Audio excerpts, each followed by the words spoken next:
We have a very interesting report that is coming out here. The Las Vegas Raiders are hosting a top 30 visit with one of the most physical offensive linemen coming out of the 2025 NFL Draft.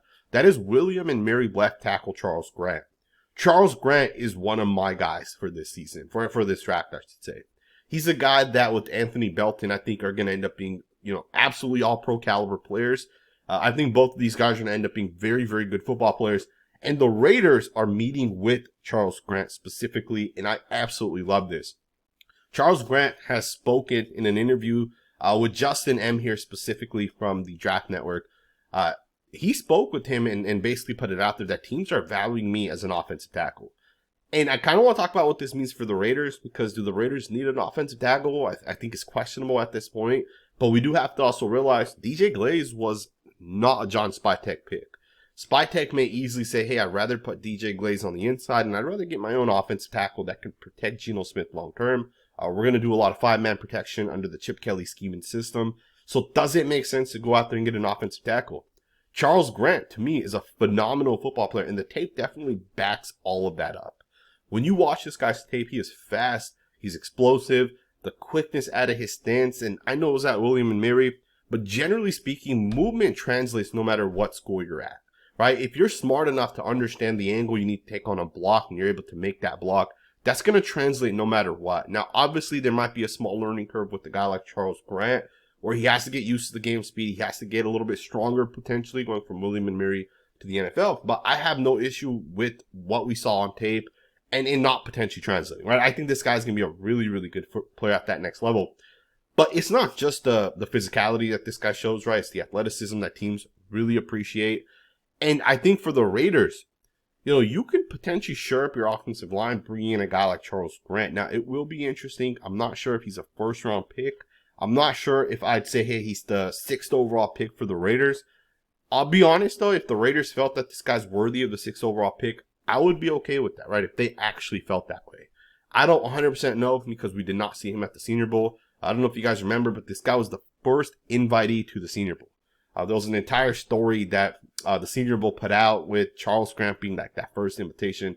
And he obviously ended up getting hurt, so he wasn't able to participate in the Senior Bowl. He also was not able to participate in the Combine. He did do the bench press, but from the reports, this guy went out there, not have worked out for a couple of months, right?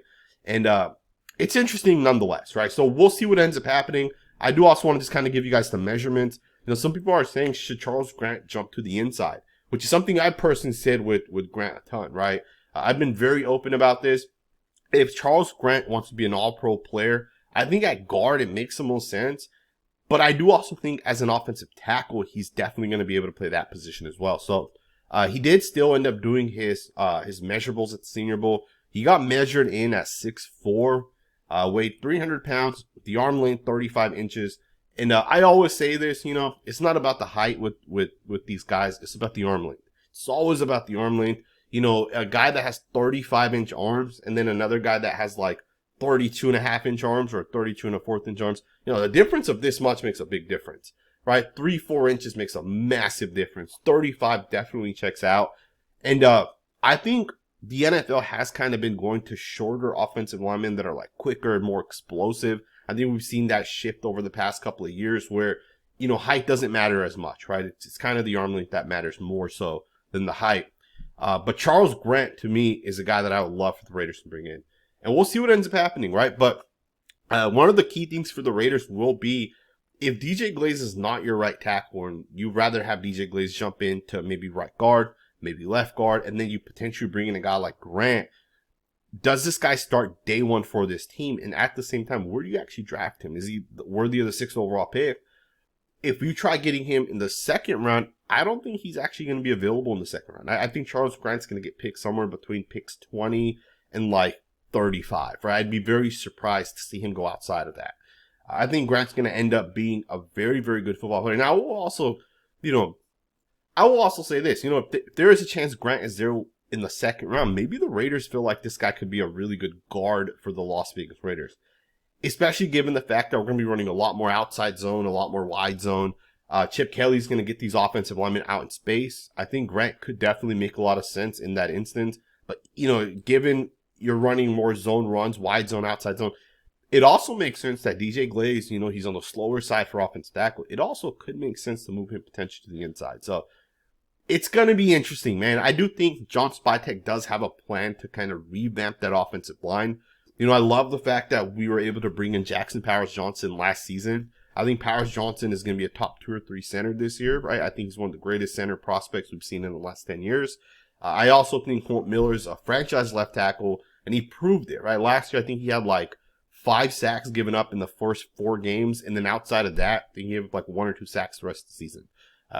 Colt Miller had a really good season last season, minus the first like 5 to 6 weeks, right?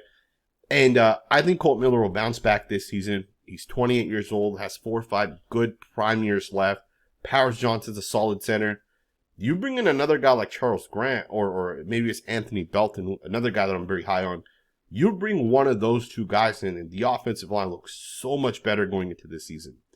But if you don't bring in another offensive lineman that's a difference maker, right? Belton, Grant, Membao, right, out of Missouri. If you don't bring in one of these guys, I think the offensive line's going to be just kind of average, right? And I do think it'd make a huge difference bringing in a guy that's an absolute, punisher at that offensive line position. Grant's a guy I'd obviously love to have, but I also do want to switch focus, and I do want to talk a little bit about some of the quarterbacks.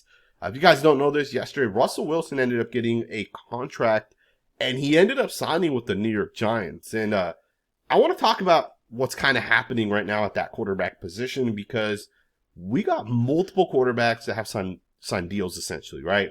The Seattle Seahawks ended up trading Geno Smith, but they swapped him out for Sam Darnold here, and they ended up giving him $33 million a year. Justin Fields is going to the Jets. They gave him $20 million a year. The Colts have Anthony Richardson, but they ended up giving him, they ended up bringing in Daniel Jones at $14 million as a backup, potential starting caliber quarterback as well. And then even more than that, right? Like Jameis Winston goes to the Giants as well. So he's another option for the Giants if Russell Wilson doesn't work out. You got the Raiders who went in and said, hey, we're going to bring in Geno Smith. Which really, if you think about the quarterbacks that have kind of signed, that means pretty much every team right now has a quarterback, minus the Tennessee Titans. Of course, the Tennessee Titans are going to draft Cam Ward. There's just no way they're not going to take Cam Ward. They'd be absolutely crazy not to take him, in my opinion. But if you think about how the draft is kind of situated right now, the Cleveland Browns have Deshaun Watson under contract. And let me just show you guys his contract really quickly so you guys understand. Deshaun Watson's getting $36 million this year. That's, there's no way to get out of that. Deshaun Watson's cap hit next year is going to be $81 million. There is no way to get out of that. And then even more so than that, he's under contract for this season and the season after. They're still going to incur $53 million in dead cap hits for Deshaun Watson. Right? So he won't be here in 2 years. He'll still count $26 million. 3 years, he'll count $17 million. 4 years, he'll count almost $9 million against the cap. My point in saying this is some people might say, hey, could the Cleveland Browns draft a quarterback? I don't think so. I think they're pretty much tied to Deshaun Watson. They're going to have to restructure this year, which means, they'll take that $81 million, they'll bring it down to 30, and the other $50 million will get pushed into future years as well, just similar to the way this $53 million is separated in this 3 years.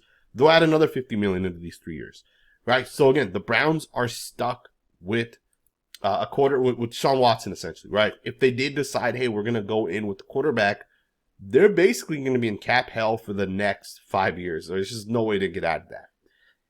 And with all that being stated, I think we're in a really, really interesting spot for the Raiders, because I almost feel like the Raiders picking up pick 6 are going to end up leaving this draft without a good player. And I hate saying this, but I just want to kind of walk you guys through kind of what could ultimately happen in this draft.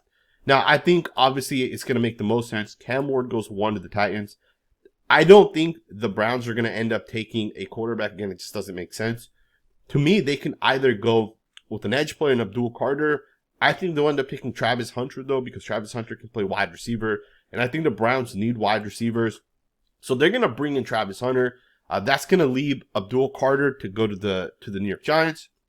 And this is where things get interesting, right? Because a lot of people will slot in Will Campbell to the Patriots or Will Campbell to the Jags. But Will Campbell's not going in the top 10 picks, right? I think anybody that understands the arm length aspect of things, right, which we already kind of talked about.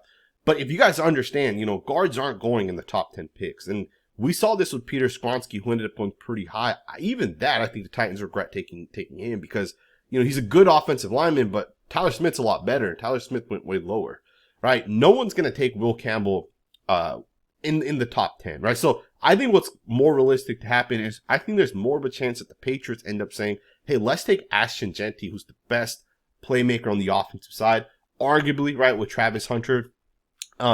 And then that's going to put the Jags in an interesting position as well, right? The Jags could easily say, hey, let's just take an offensive tackle. They have a young offensive tackle in Harrison. I think that's his name out of Oklahoma a couple years ago.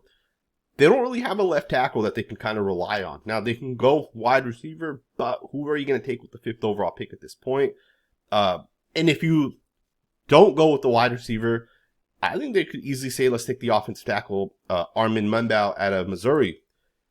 I think there's a real chance these are going to be the 5 guys that are going to end up going before the Raiders pick. And then I think the Raiders kind of get put into a bad spot. Who do you take with the 6th overall pick at this point? In my opinion, Cam Ward, Travis Hunter, Abdul Carter, Ashton Jeanty, Armin Mundau are the 5 100% sure prospects. I'm not 100% sure with Cam, but I think Cam's the best quarterback, so you would take that anyways. But the other 5 guys, I'm confident, are going to be superstar caliber players. Right? They're going to be top 10 players at their position. Outside of those guys right there, I don't know if there's another guy I would say I'm 100% confident in this guy, right? Will Campbell to me is a guard, so I'm not taking him with the 6th overall pick. Tetra McMillan's a 2nd round prospect. Obviously, he's being ranked way too high at the moment. I'm not taking him either. Mason Graham, not a fan of him, right? His pass rush really isn't that good. He has a really good bull rush, right? He has really good power, but we know power does not translate. Bull rushes don't translate into the NFL. His pass rush win rate's like 5% relative to a guy like Kalijah Kancey who's at like 11 or 12%, right? There's just a massive difference between a guy like Mason Graham and, you know, Jalen Carter, Kalijah Kancey. So who do the Raiders take with this pick, right? And I think the Raiders are going to be in a really interesting spot where they're going to have to think about potentially trading down.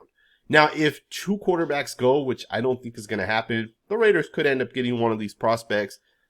But the Raiders might end up being in a position where, if you guys remember a couple years back, you know, we really wanted an edge player, and we ended up taking Cleveland Farrell, which, you know, they wanted to trade down, but no one wanted to trade up at that point, right? So it will be interesting. You know, I wouldn't mind taking a guy like Pierce Jr., but there's been reports that this guy has anger issues, and he might not even go in the top 2 or 3 rounds, right? Which I find that surprising because talent-wise, he's a top 10 pick. But there are some character concerns with that, and that's understandable as well. Maybe it's Will Johnson, right? But Will Johnson's also kind of seen his stock fall a little bit. We'll see what ends up happening, man. I think the Raiders are in a really, really interesting spot where they're going to end up picking. I do think that the first 5 picks are pretty much set in stone. It's going to be these top 5 guys, but we'll see what ends up happening. And I want to know what you guys think, man. Do you guys think the Raiders are in a bad position with the 6th overall pick? Would you take Shador if he's kind of available? We'll see what ends up happening, right? But I do find it interesting, right? I just wanted to kind of talk about it.